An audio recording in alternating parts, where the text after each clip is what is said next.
Hello class, once again it's me, your instructor, for another video recording about our subject. So before we start, again please be reminded, if you have a question, please don't be shy to have it in our comment section, or if not, please raise it when we are going to have our synchronous session so that we can discuss it as a class. And another one, if you have your e-copies of your learning module, or if not, if you printed it out, so as you go on with this video recording, kindly please refer also to your learning module as we go on with this video recording.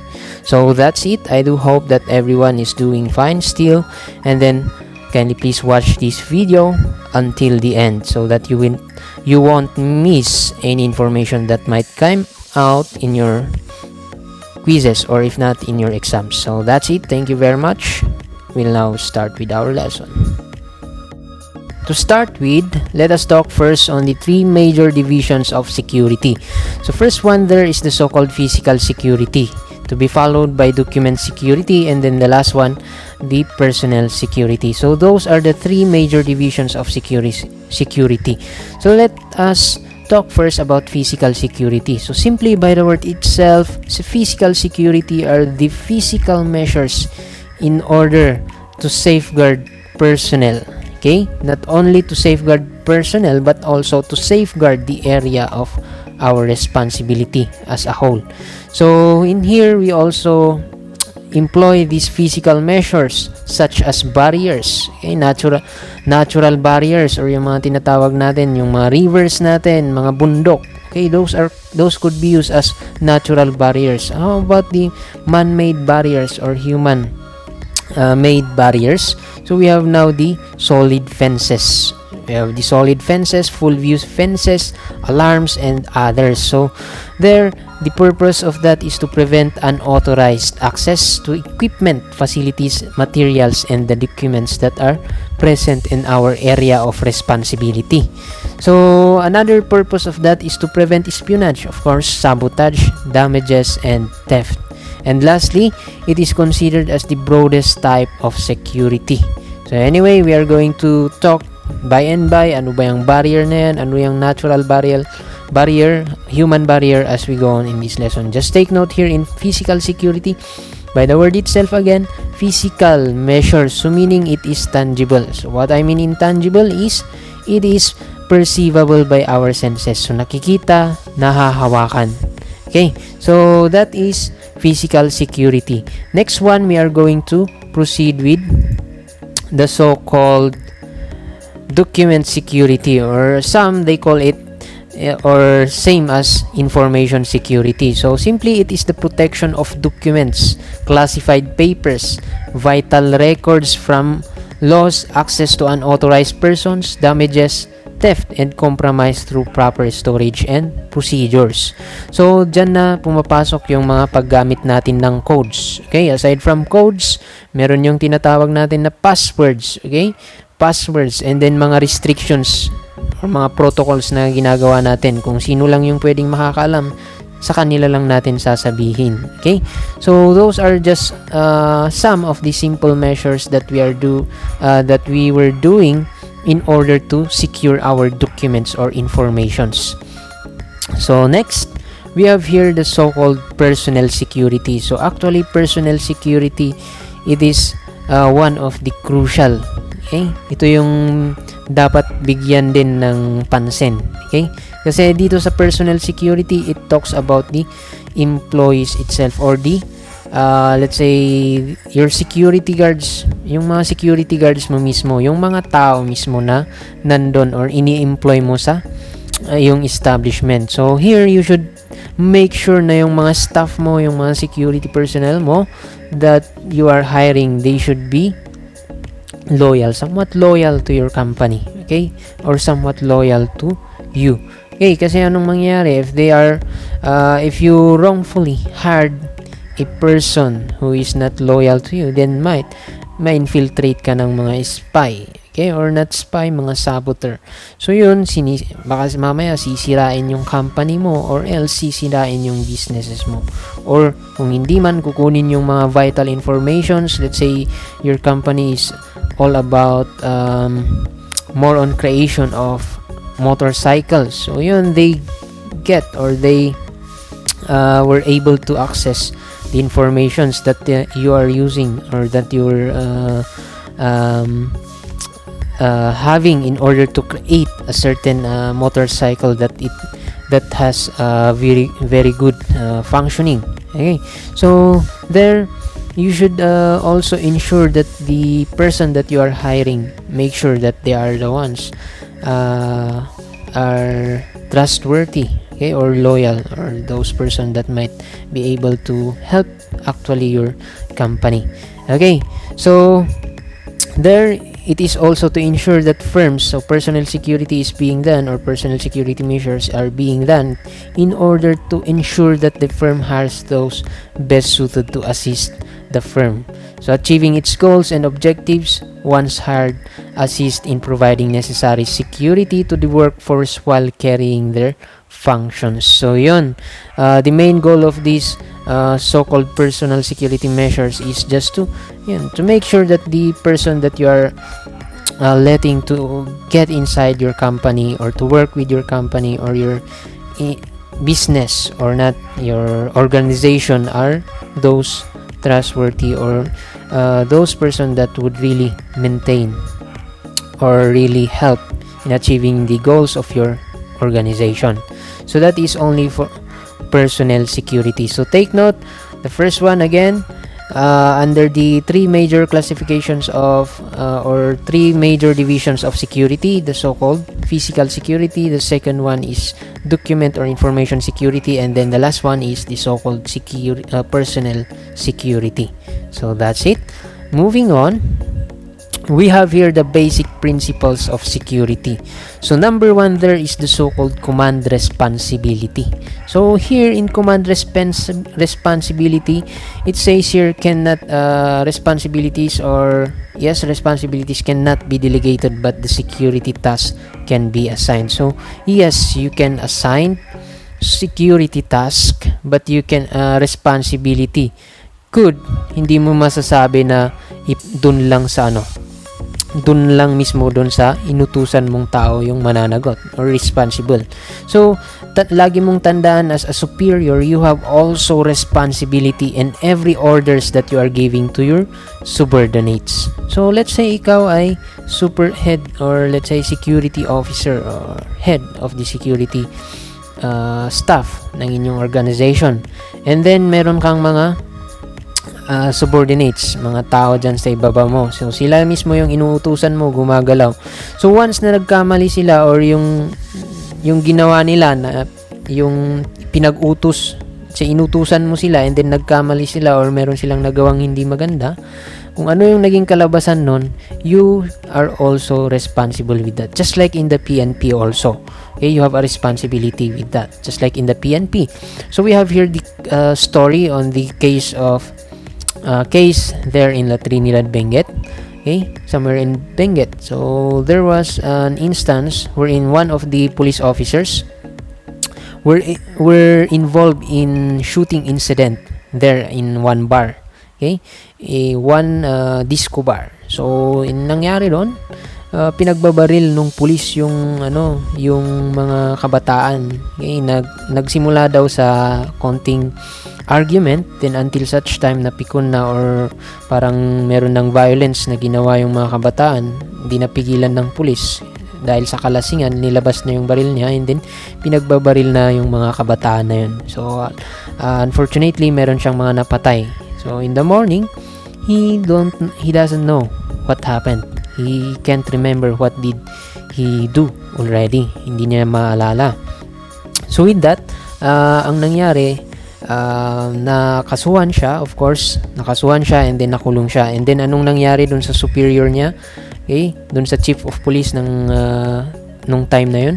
So ang ginawa dun sa chief of police na yun, since tao niya yung nandun, bakit niya kasi hinayaan na yung mga police officers niya pumupunta sa mga ganong lugar? So in the first place, maling-mali yung ginawa nangyari na yun. So since sabi under the principles, merong responsibility always sa lahat ng mga ginagawa ng mga subordinates mo, merong responsibility. Ang nangyari dun sa chief of police, they did not suspend or they did not hindi nila tinanggal sa trabaho. However, they assigned him to other places. So, reassignment of duty. Okay? So, nilipat siya ng lugar. Okay? So, that's the consequences. So, take note, in every task that you are ordering to your subordinates, you have also responsibility with that. Okay? So, hindi mo pwedeng sabihin na kasalanan lang nung tao mo. But actually, you are responsible kung anong mangyayari or sa mga actions ng mga tao mo. Okay? So, that's it for number 1. We have here the second one, the compartmentation. So, under compartmentation naman, sinasabi nito is the need to know basis. So, it's especially in securing documents, okay, or information. So, kung sino lang yung authorized na dapat makaalam dun sa mga informations na yun, then siya lang yung makakaalam dapat. Sa kanila niyo lang sasabihin. Okay? So, wag nyo nang ibigay or kung hindi naman kinakailangan malaman nung tao na yun or wala siyang authorization para malaman or magkaroon ng access sa information na yun, then do not let that person know it. So, otherwise, if you do that, then that is the violation of this principle. So, the compartmentation or need to know basis principle. So, that's it. And number 3, the so-called balance between security and efficiency. So, security prevails over efficiency. So, take note, security, if you maintain your organization secured, then your productivity or efficiency of your organization will also go along or in parallel, okay, in proportion with security. So, in order for you to achieve your goals, for you to achieve the goals of your organization, then you should employ or observe security measures well also. Okay? So it goes along with the productivity or efficiency of your organization. So the more na secure yung environment ng yung workplace or ng business mo or company mo, then the more na mas magiging productive yung mga personnel mo. Okay, so it goes along. So that is number 3. Number 4, general principles of security remain constant. So specific measures to suit operations. So yun, kung ano yung security protocols na ini-implement natin, then sundin natin. So constant na i-implement natin.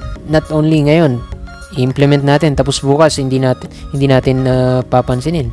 So there is none that is inconsistent. So meaning kailangan dapat araw-araw. So yun, kung everyday nag-check tayo ng identification cards, then we should always check the identification cards. Observe the protocol constant. So it's either holiday, of course, observe pa rin. Holiday, kung hindi man non-working days, of course, sa lahat ng pumapasok sa iyong establishment or let's say sa school, protocol pa rin. Kailangan mong implement constant. So that is actually in the principle of security. So actually, in reality, medyo hindi na nasusunod kung minsan. Kung kilala mo na, hinahayaan mo na lang pumapasok sa mga school, diba? Kahit walang ID, pinapapasok ng iba. Pero hindi ko sinasabi sa school natin, ha? In some places. So, during our college days also, we observe that in our school. So, kung kakilala ng security guard, pinapapasok man lang. So, nawawala yung consistency ng implementation or ng fairness ng implementation ng security protocols na ini-implement natin. Okay? So, it should be constant. And next, number 5, there is the so-called security is the concern of all personnel. So, we have mentioned this the last time already. Okay? So, hindi lang po security guards ang may pakialam sa seguridad ng ating school. Okay? So, also you as a student, you have part, okay, in making sure that our area of responsibility or our school is safe. Okay? So, it's same as with the positioning. So, let's say the president, he is also concerned with the security of the school. Aside from the president, the deans or So it doesn't matter with the position. Everybody counts, okay? Or everybody should participate or observe security protocols in our school. So that's it for the basic principles of security. So next one, we are going to proceed with active measures and passive measures. So yes, security is actually, or let's say practicing or observing security measures is also one of our defense against crime, right? So yun is just like as you can see in the picture, you have the street light. They're the street lights, right? So that is to provide an example of protective lighting. Okay, installation of protective lighting. So one advantages of that is yun, illuminated yung area. So meaning makikita mo na kung merong nag-aabang na mga would-be criminals dun sa banda. So alam mo na ang gagawin, iiwasan mo. Or kung hindi man, at least kung nabiktima ka dun, kitang-kita, since may ilaw, kitang-kita, and then madali ka na lang makita ng mga tao kung sakaling may napadaan or ibang tao na nandun sa lugar na yun. So at least meron kang aasahang tulong. So that is one instance only, or one example. So we have here now the active measures. So simply, active measures are the installation of physical barriers and security lighting, use of vaults, locks, and others. So that is simply meant by active measures. What about the passive measures? So in passive measures, this is purposely for deterring. So these measures can deter man from committing such act of fear or being caught or charged in court or get dismissed, or in other words, to commit crimes. Okay, so what is an example of this? So unlike in the active measures such as installation of barriers, dito naman sa passive measures, an example of that is security education programs. So yun, tuturuan tayo just like sa mga orientation natin, di ba? In orientation at school, sometimes security guards are somewhat discussing to you, okay, some security protocols that you must follow in order to make yourself safe, okay? Or if not, yung mga seminars na ginagawa ng mga security practitioners, sometimes in other schools, they are having that, okay, wherein they are going to invite a certain person who is a security professional, then that person will deliver some security or safety procedures or safety tips in order to keep yourself safe. So that is an example of security education programs, or yung ginagawa natin, we are learning industrial security management or administration. So with that, we inclusive na dun yung security principles in security that we must follow in order to keep ourselves, or if not, our environment to be safe. Okay, and then we have here the next one, investigations. Okay, and then seminars, personal security check. So investigations, especially if there are things that already happened inside your area of responsibility. So take note, police officers are not the only ones who can conduct investigations, but actually security guards or the organization itself can also conduct their own investigations. Okay, so there you should be also knowledgeable on somewhat the basic tips or basic principles in investigating a certain incident. Okay, so that is active measures and passive measures. So just take note, active measures, these are employing or installation of such physical barriers, while unlike in passive measures, these are usually about security education programs or more on seminars. Okay, and then we have here the next one, the factors that bring about unsecured conditions. So we have here different terminologies, so let us try to differentiate those. So in threats, an activity that could lead to a loss. So sometimes let's say an example of this is you are an owner of a company or an establishment. So meron kang grocery store, and then napansin mo merong tao nagmamanman. Napansin mo merong nagmamanman araw-araw. So it's been a week since that person always going around your facility or around your grocery store, and then there parang may pinaplano. So yun, that could be a threat against your grocery store or against your business. So what will you do? So at least you should strengthen your security. So make sure before, if that person attempted or initiated something that is against your grocery store or against your business, then at least you are prepared. Okay, so that is an example of threat. So in Tagalog, banta. Okay, banta.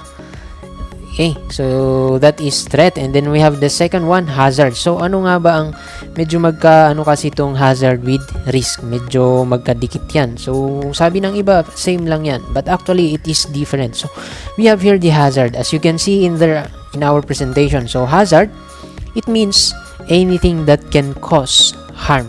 Okay, an example, we have chemical, electricity, and ladders.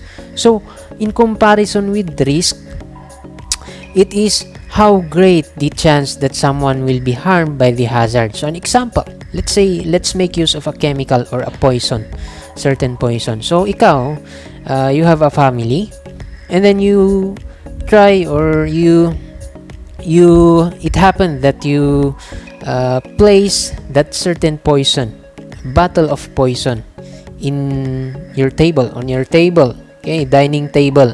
So yun, ginawa, pinatong mo doon yung poison na yun doon sa dining table ninyo. So there, the risk there already exists, di ba? So yung hazard doon is yung chemical. Yun yung hazard.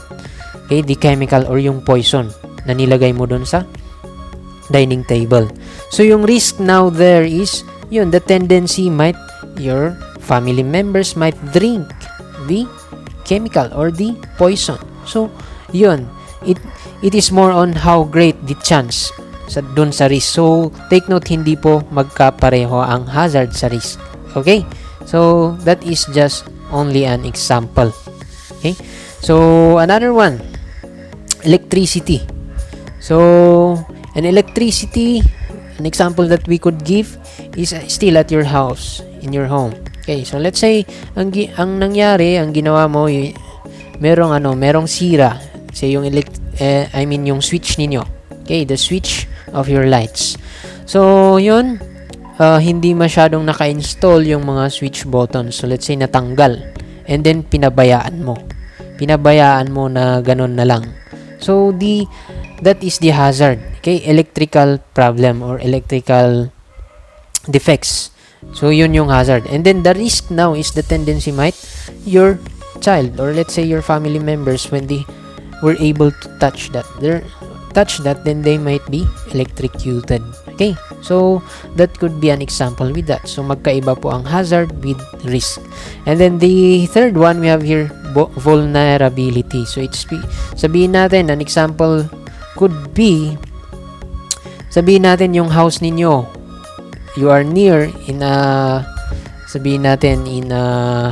high or in a place wherein there is a high rate of robbery. Okay, so yun, you are vulnerable, or your house is vulnerable pag yung bahay mo walang bakod.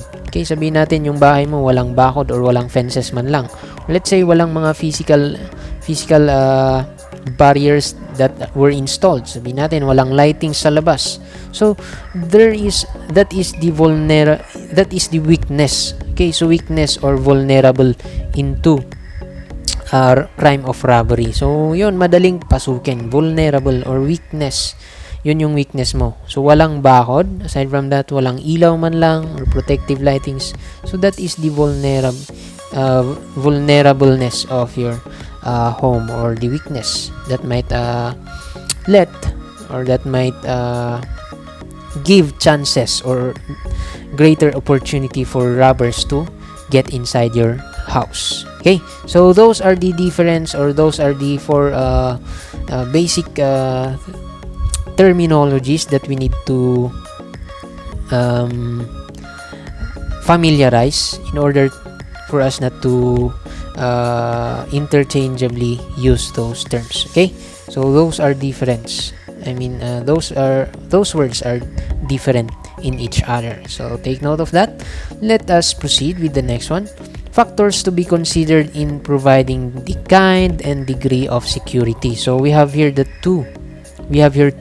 First one is the relative vulnerability, and then the second one is relative criticality. So for relative criticality, or in other words, it is giving the importance more on the products or services that the company is giving or producing. So as you can see in the picture, what are the products that were being displayed there? So it's more on jewelries. So what will you do? Or how much is that? So it costs a lot of millions. So what will you do? So since you have your displays cost a lot or a high value of money, then a greater tendency also that robbers might be encouraged to get inside your establishment. So what will you do is to improve more your security. Okay, you are going to install more physical measures, or if not, you are going to hire well-trained personnel in order to protect or to maintain safety inside your establishment. Okay, or in that picture, you can see that it is well lighted. Okay, lahat ng sulok makikita kung ano yung nandun, di ba? So well lighted yung area na or yung loob. Okay, so purpose of that is also for security purposes. Okay, para lahat ng area, baka meron dyan, sabihin natin hindi naiilawan, then that might be used against the by the let's say the perpetrator in order to hide. Okay, so make sure also one of the measure in providing security inside your establishment is the protective lightings. Okay, and second one, relative vulnerability. So how susceptible the establishment for the particular sabotage or espionage. So as you can see in the picture, there is no fences, so wala man lang harang, so it is very vulnerable. Or in other words, sabihin natin dun sa area, okay, sabihin natin yung location ng iyong business or location ng iyong property is city. Okay, so yun, sa kalapit niyan maraming mga establishments. Okay, sa kalapit niyan residential area, and then kalapit din yan is mga, sabihin natin, or yung lugar ninyo is a place wherein there is a high rate of crime. Okay, high crime rate. So yun, it is very vulnerable. Your establishment or your property is very vulnerable to certain crimes, okay, or certain risk. Okay, so in order for you to maintain security with your establishment, then you should, since you know that it is very very vulnerable, then it's time for you to install, okay, let's say physical barrier, okay, or perimeter barrier, in order to at least provide security inside your area of responsibility, hindi madaling pasukin. Okay, and then you are going to employ let's say mga security guards in order to monitor kung sino man yung mga pumapasok sa inyong area of responsibility. So those are the factors that might be considered in providing kind or degree of security. So next one, we are going to talk about the factors to be considered in providing security for the establishment. So it is somewhat the same with the previous topic, or the factors that were discussed a while ago. Relative vulnerability and relative criticality. So here, another things that you must consider also is the so-called the size, the shape, and location of the area or your establishment, as I've mentioned a while ago. So since it is city, the location of your establishment is in a city, then of course mas mataas yung security measure that you are going to employ. So unlike in urban areas that hindi masyadong matao, then maybe at least sabihin natin enough yung security measures that you're going to employ. So unlike in city, siguro dadagdagan mo yung security cameras or mga CCTV cameras that you are going to employ. Okay, mga security guards na i-employ mo. Okay, so that's it. And then the second one, number and character of people. So it is somewhat the same with the first one. So yun, yung neighborhood, sabihin natin yung neighborhood is full of group of fraternities or gangs, okay, or organized criminals. So with that, you are aware with that, then you should also consider of implementing a higher degree of security. Okay? So, kung alam mo naman yung lugar mo is napaka-peaceful, then, well, enough security lang ang pwede mong i-employ. So, it's for you also to not to invest more or to spend too much in security measures or employing or installation security measures just to make your establishment safe. Okay, and then the kind of product as we have mentioned a while ago also. Okay, so that's it for this part. Next, let's try to familiarize these terminologies.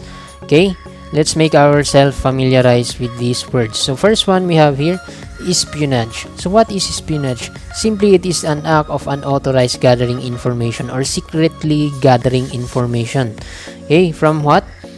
From a certain organization. So we have here the word espion. It is considered to be as a French word, so meaning it is a spy. So this the person is we term those person who are gathering those information, or those person who unauthorizedly gathers information from a certain organization, they called as spy. Okay, and it is also called, or it is termed, or the term spy is also called as the agent of espionage, or in other words, spy is the agent of espionage. And then they are considered to be very dangerous. So why? They could destroy.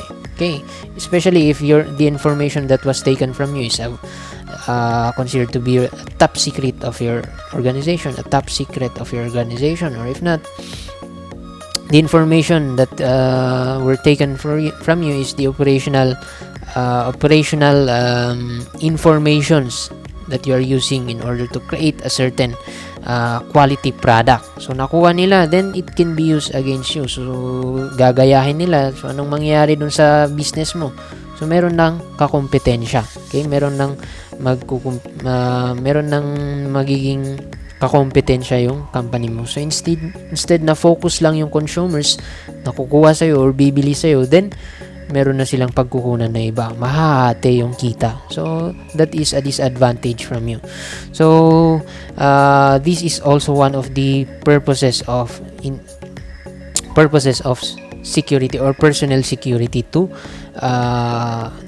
detect those or this so-called spy. Okay, so that's it for this part. Next is we have here the methods used by the agents of espionage. So number one is stealing or buying information from the employees itself.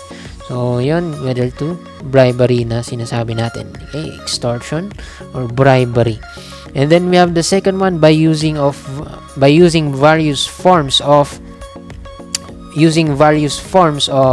threats or extorting informations from the clients, or if not from the employees. Okay, and then the next one is the so-called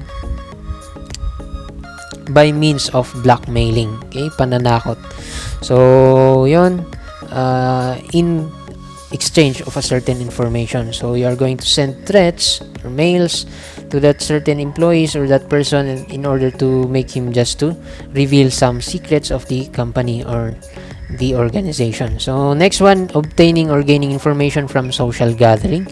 So mga parties or mga activities that were being conducted by the organization. So that is also a chance for the spy, okay, in order to gain some information. Okay, and then by the use of fake organization as a front. Okay, so just like the usual modus operandi of some organized crime groups. And then we have here number 6, stealing records or documents. And then lastly, by means of subversive activities. So, subversive activities or the retaliation. So, you are not being cooperative with a certain organization. So, it is somewhat entering on the act of sabotage also. So, anyway, those are some of the methods that were being used by the so-called spy in order to gain information. Okay, so now let us also try to familiarize ourselves on the term sabotage. So in comparison with espionage, espionage is more on gathering or unauthorized gathering of informations, right? While in sabotage, it is also the act of destroying or damaging. Of what? Damaging of the properties or assets of the company. Okay, so that is more on sabotage. While we have also here, kung sa espionage, ang tawag nila is the so-called spy. Okay, we have here a term also for sabotage, the sabot. So, meaning wooden sleeper. So, it is a French word, itong sabot, and then it means wooden sleeper. So, we have also here the agent of sabotage. They are called as saboteur. Okay, so saboteur, they are the agent of sabotage. So, take note, destruction of properties or the assets of the organization, yang sabotage. Espionage, the secret gathering or unauthorized gathering of informations. Okay, so that is the difference between those two. So, we have also here the types of saboteur. First one is the enemy agent. So, simply enemy agent, these are somewhat undercover. So, it is being sent. It was sent or they were sent by the enemy itself or kakumpetensya ng kumpanya. Okay, or enemy agent. Yun yung enemy agent na sinasabi natin. So, it is being hired, being paid, and it is sent by the enemy company. Okay, or the competitive company. And then next one is the traitorous person and then irresponsible person. So, these two are somewhat more on the employees or the personnel of the organization itself. So, traitorous person, they tend to turn their backs on the company, and then they choose to go with the enemy rather. And then responsible person, as you can see in the picture, not performing the task. So what will happen with the company or the productivity of the company, since the employee does not, or they are not responsible, they are not doing their task, then the company would also might fall. Okay, so that is or they could be classified as saboteur also. Okay, so those are the three types of saboteur. Next, how about the types of sabotage? There are two. The first one is the mechanical sabotage, and then the second one is psychological sabotage. So, mechanical sabotage lang naman, by the word itself, mechanical. So, you are going to destroy the machines itself. You are going to destroy the property itself physically. Or just like in the picture, they tend to destroy the rails of the train. Okay, so somewhat like in the certain company, they are going to destroy, let's say in the bakery, they are going to destroy the machine that they are using in order to create a certain bread. And then we have here the psychological sabotage. It comes naman dito sa mga personnel, mga empleyado. So nandyan ka na saboteur, ginagawa mo is you are going to try, or they are trying to confuse those employees. Okay, so nagbibigay sila ng kung ano-ano the informations in order to destroy the mindset of these people. Okay, so sisirain more on psychological, or sisirain yung loyalty doon sa company, sisirain yung mindset or yung tingin nila doon sa company. So be careful with that. So psychological is somewhat also very dangerous in a certain organization. And next, we have the types of mechanical sabotage. So, in contamination. So, let's say dito sa again, sa bakery.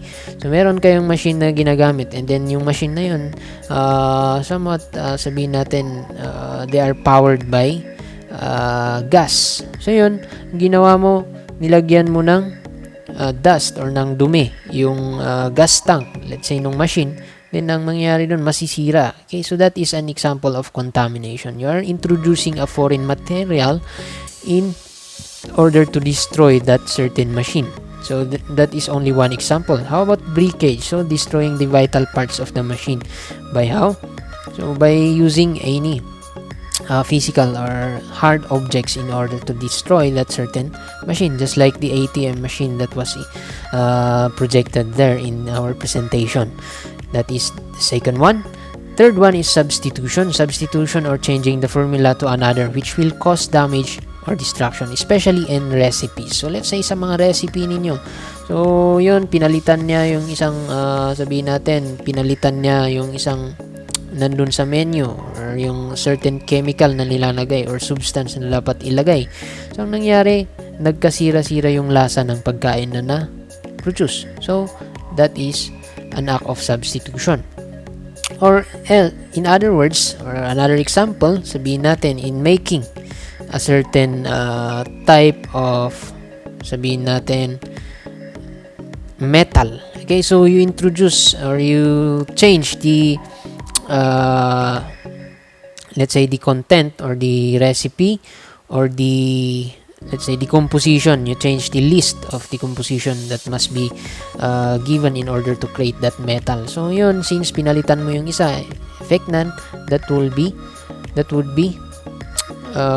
hindi ma-achieve yung dapat na metal na ma-create. So magiging low quality na instead of high quality dapat. Okay, so that is just an example of substitution. It is more on operational formulas.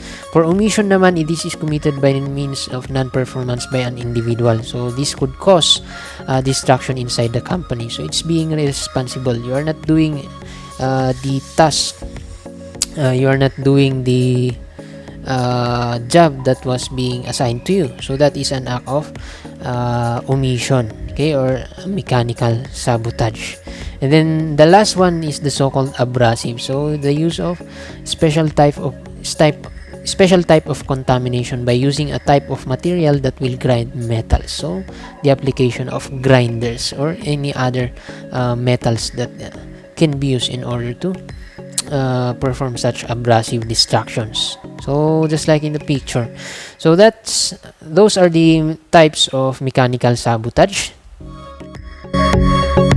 Okay, this time we are going to proceed with explosives. So let's try to talk about this also. So explosive meaning it is the substances that are easily exploded by means of heat. So there are many ways in order to initiate explosives or explosions. So first one, heat, friction, jarring, or sparks. Okay, so those are some only of the measures in order to initiate explosives. So with that, let us try to have first the reasons why explosives become popular to the saboteurs. So number one, there is because it is devastating or damaging effect, and it is usually also popular method being used by terrorist group. Okay, so in saboteurs it is also popular because yun nga, sabihin natin yung epekto mas malawakan. Okay, is talagang sisirain yung isang bagay. Okay, and then the next one is it is because of the availability of delaying devices or detonator. So yun, it could give time for the saboteur to leave the place, and then that's time, if he were able to reach a certain distance, then that's the time he can detonate the bomb in order to destroy that certain place. And then for the next one, evidence will disappear and very hard to find. So since they exploded, the evidence also is or disappeared also. Okay, so that is the third one. And then yes, those are the three main reasons why the saboteurs prefer this kind of method. Okay, and then the next one is types of explosives. Let's try to talk on the types of explosives. So according to sensitivity first, so we have here the two: low intensity explosive and then the high intensity explosive. For the low intensity explosive, this an example of this is the so-called black powder. So black powder, they are usually used in creating ammunition, mga bala. Okay, so this serve as propellant of those bullets. Okay, so ito yung ginagamit sa mga bala ng ating mga barrel. So ito yung low intensity explosive. So sabi dyan, very sensitive to heat and explode by means of fire, friction, or spark. And then we have here the second one, the high intensity explosive. So simply it is detonated by means of shock, jarring, or shake. So this is a form of liquid usually. Okay, so those are high intensity explosives. So these are the ones that are usually used in order to destroy a property or a certain place. So that's it for the types of explosives according to the sensitivity. So next one, we have here the so-called high intensity explosives, or the types of high intensity explosive. We have there the first one, dynamite. So this is popular in fishing, okay, but actually it is now illegal. The second one is TNT, or trinitrotoluene. Okay, trinitrotoluene. Okay, bombs. So this is popular in military groups also, the TNT bombs na tinatawag nila.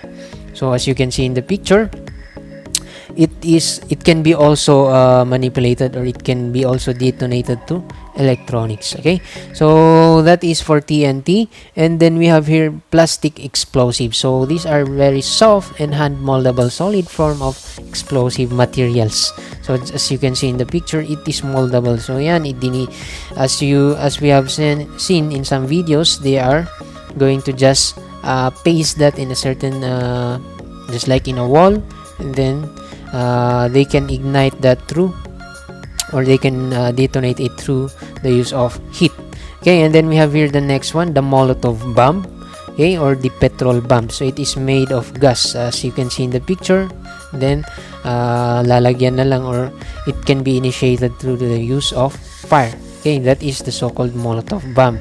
And then we have here the last one, the stench bomb. So actually this kind of bomb is not harmful. So ito lang is more on crowd control, para let's say merong kaguluhan na nangyayari. Stench bomb is used only to disperse the crowd. So it is chemical that is carried out by racketeers and with disagreeable order. So yung odor na yun yung masamang amoy, usually yung cause in order to disperse the crowd. So yan yung stench bomb. It's more on a disagreeable order. So the fourth one, those A, B, C, and D, they are classified, or they are considered to be more harmful, okay, than stench bomb. So we have here the types of stench bomb. So usually these substances can be seen in foods also. So first one, zinc valerate. Okay, so this time let us proceed with the types of stench bomb. So first one, we have here the zinc valerate. So it is simply a substance also, or a chemical or substance that can be mixed with alcohol, ether, or warm water and placed in a vial or bottle. So as you can see in the picture, it is considered, or it can be seen as a white powder. So it creates also, or it can be used as a stench bomb, okay, in order to control a crowd or disperse a crowd. And valeriana acid, so white crystal, and valeriana officinales. So that is only the source, or the only information that we've got there. Unfortunately, we were not able to get a picture of it. And then we have here the butyric acid. So it is considered to be a fatty acid that created when the good bacteria in your gut break down dietary fiber. So it is somewhat some they say it came, or the substance, or this acid is found on butters. So this is with this butyric acid, it can be used as a disperse bomb, okay, or this crowd dispersal bomb, since it creates a very foul odor, okay, very foul smell or odor. Okay, so the last one is the hydrogen sulfide. It is popular. It has a rotten eggs and rotten fish smell odor. Okay, so yun lang naman yung pagkakaiba ng mga apat na yan. So as a whole, these stench bombs are usually not harmful, but only it is used for crowd control. Okay, so yan, it's because of the smell. Okay, bad smell that is coming from this stench bomb. So yan yung mga substances or mga klase ng stench bomb. So actually, this kind of bombs, the butyric acid, hydrogen sulfide, and then the others, it can be homemade actually. So let us take note of that. The next one, we are going to familiarize ourselves in the so-called pilferage. So pilferage lang naman, it is considered to be or defined as petty theft. So these are committed by a certain person, usually in establishment or in a grocery store. So small items lang naman yung kinukuha. So that is an act of pilferage.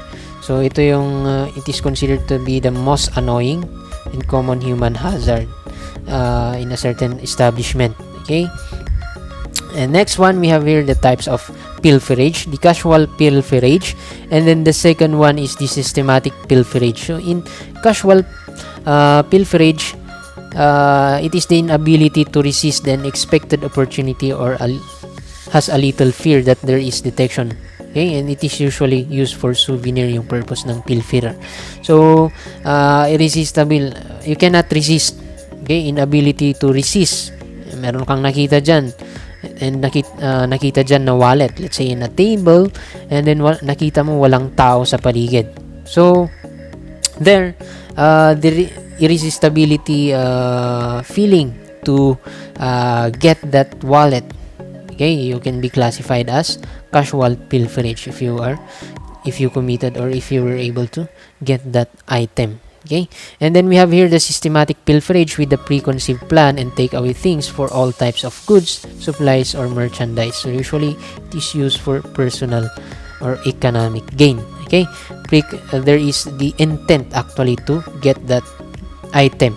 Okay, there is a preconceived plan in order to take that item from that certain grocery, okay, or that certain establishment. So just take note of that. Two, the casual pilferage talks about the inability to resist, okay, a certain opportunity to take that property.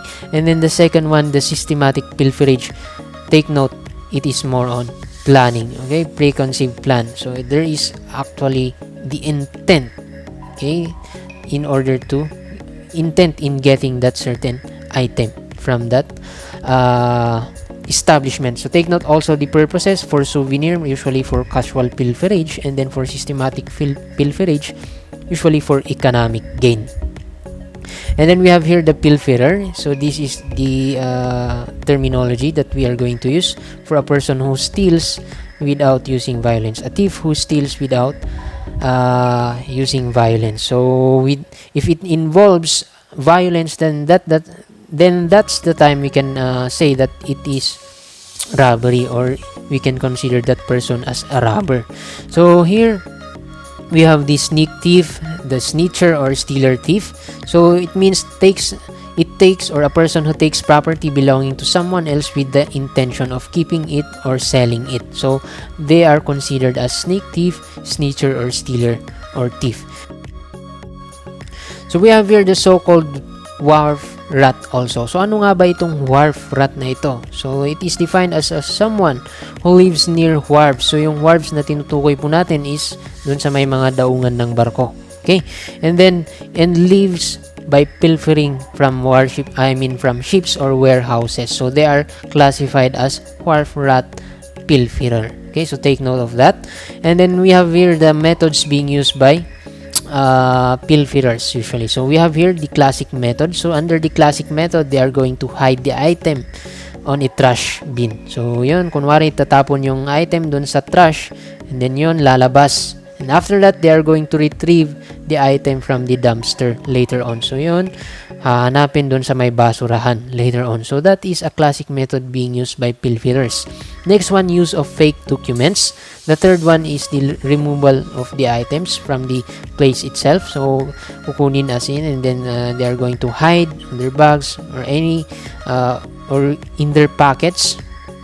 And then the last one, disposal of the same. So just an example with the wallets. Okay, kapag nakuha na nila yung pera dun sa wallet, itatapon na yung evidence. So they are going to dispose the wallet itself. Okay, after they have taken the money, okay, or the cards that they use. Okay, that That is the 4 methods usually that are being used.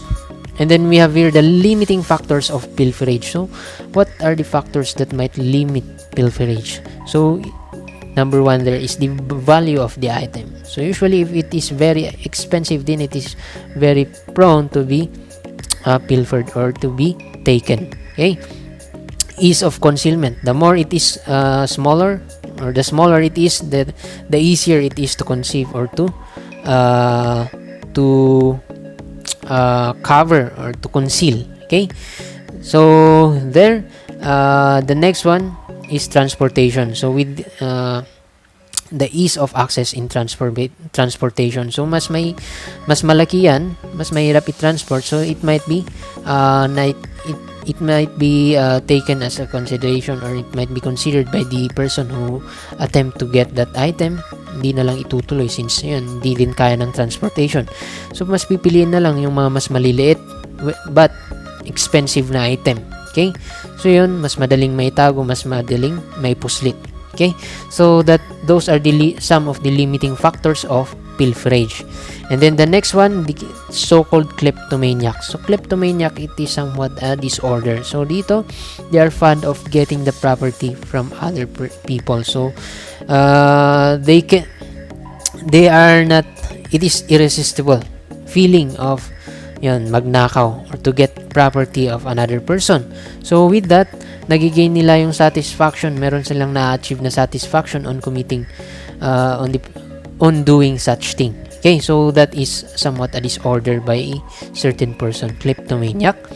And then we have here the so-called theft. Okay, in the Philippines we call the crime as theft. Okay, or hindi po natin tinatawag yung crime, hindi natin tinatawag as pickpocketing crime or pilfering or pilferage, but we called it as a crime of theft. Okay, so here in the Philippines, so this is committed by any person who with intent to gain but without violence. So take note of that, without violence, because if it involves violence, then it can be considered already as a crime of robbery. Okay, so dalawa yung cases that might be filed or crimes na tinatawag natin here, kinikilala na natin sa ating bansa, the crime of theft and the crime of robbery. So usually in robbery it involves violence, and then for theft it doesn't involve violence. Okay, or intimidation of persons, nor force upon things shall take personal property of another without the latter's consent. So take note, not only violence against person but also force upon things. So yun, sinira mo yung isang bagay, or sabihin natin sinira mo yung lock ng bahay nila or yung safe nila, yung vault ni Mr. X, sinira mo. So that could be classified as robbery, an act of robbery, because it involves force upon things. Okay, pero kung wala naman, kunwari yung wallet nakalagay dyan sa table and then kinuha mo nang walang consent ng tao, then that is a crime of theft, not a robbery. Not robbery. However, kapag ayon tinutukan mo ng baril si Mr. X, and then yun, sabi mo, bibigay mo ba yung wallet mo or hindi? Okay? So, yun, kapag binigay niya, then that is an act of robbery or crime of robbery. Next one, we have here simple theft and qualified theft. So, for simple theft without violation of trust and confidence. So, paano ba yan? In comparison with qualified theft kasi, usually aggravate natin as qualified theft, it is committed by yun with confidence or trust. Okay, an example, yung mga katulong mo. Okay, just like in the picture, yung mga katulong mo sa bahay, ninakaw, kinukuha yung mga items mo. Then they can be filed, kinukuha yung mga items mo nang walang abiso or walang permiso sa'yo. Okay, so that is a crime of qualified theft. Kung hindi naman yaya mo yung kumukuha or simpleng lang, sabihin natin trabahador or let's say delivery. Sabihin natin delivery na yun, napadaan lang sa inyo, nag-deliver ng pagkain, pinapasok mo sa bahay ninyo, habang hinihintay ka, biglang kinuha yung item mo, then that could be a crime of theft. Just a simple theft. But however, if it involves yung trust, sabihin natin yung katulong mo na pinagkakatiwalaan mo, or sabihin natin yung driver mo, ang ginawa niya, tinakbo yung sasakyan mo, kinuha yung sasakyan mo, that is an act of qualified theft. Okay? So, those are the difference between those two, qualified and simple theft. So, yun, an example, idagdag natin dyan, kumpletuhin natin, the maid, houseboy, sales girl, or employees, or any person that the victim has trusted. Okay? So, that's it for the simple and qualified theft. And then the last one here, the last term that we are going to familiarize is the so-called shoplifter. So shoplifter, those are people or person who gets the things of or property displayed in the store without payment. Okay, so they are called as shoplifter. Okay, so take note of those, the difference between shoplifter, kleptomania, qualified theft, simple theft, and so on. So I hope that you keep those in mind. And okay, so that ends our video recording for today. So with that, kindly please, if you have a question, you can just type it on our comment section, or if not, you can just ask it when we are going to have our synchronous session, so we can discuss it as a class. So thank you for watching this video until the end. So there, see you next time.